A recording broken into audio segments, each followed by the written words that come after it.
السلام عليكم ورحمة الله وبركاته، أيها الأصدقاء والأعزاء والمتابعين. أريد أن أوضح عن المشادة التي حصلت للفنان أيوب طارش على لسان الشيخ أحمد عبد الله العديني. أعتقد أن هذه المرتبة التي حصل عليها الفنان أيوب طارش لم تأتي، لم يكن لها نية مسبقة من الشيخ عبد الله العديني، ولكنها عناية الله التي جعلت من الشيخ أن يقدح في أيوب طارش بعدما وفي هذه الفترة التي قد مضى على أيوب طارش الفنان الكبير أيوب طارش عبسي أعواما كثيرة ولم يتعرض له، ولكن جاءت على لسان الشيخ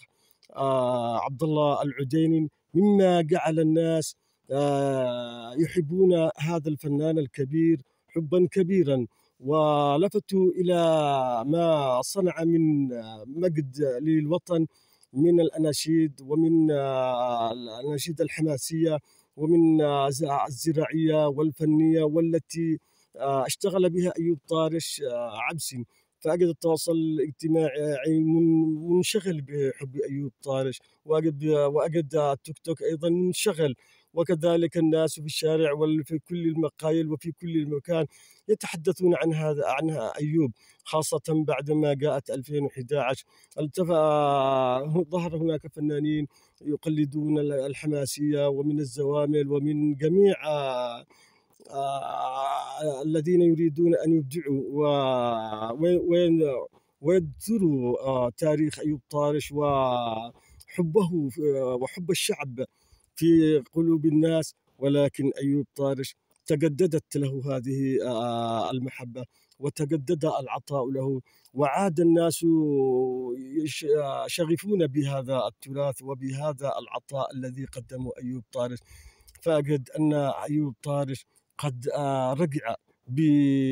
قد رجعت له القلوب بشوق كبير وبلفتة كبيرة، أن هذا الهم كان قد نسي، وأن هذا الشامخ قد كان نسي،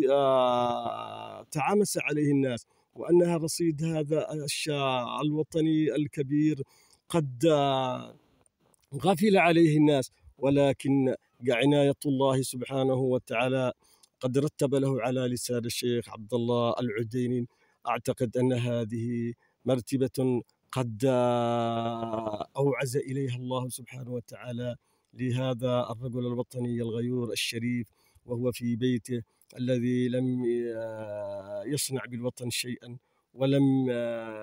يغتر يوما، ولم يقل أني صاحب مكانة، ولم يقل أني أملك هذه القلوب، ولم يقل أني سوف أريد أن يكون لي حظا وسلطة، ولكنه تغنى بهذه الأمجاد، تغنى بهذا الوطن، تغنى بهذه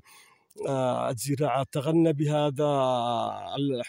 بحب الوطن، وهو من صميمه ومن وجدانه ومن مشاعره التي يعزف عليها ويعكف عليها، وسيغادر من هذا الوطن وهو شريفا غيورا وطنيا، لم تعطيه الحياة إلا حبها، ولم تعطيه القلوب إلا مكانته التي يستحقها، ولم يعطيه الفن إلا مكانته الساطعة. وأتمنى وداعا لكم، والسلام عليكم ورحمة الله وبركاته.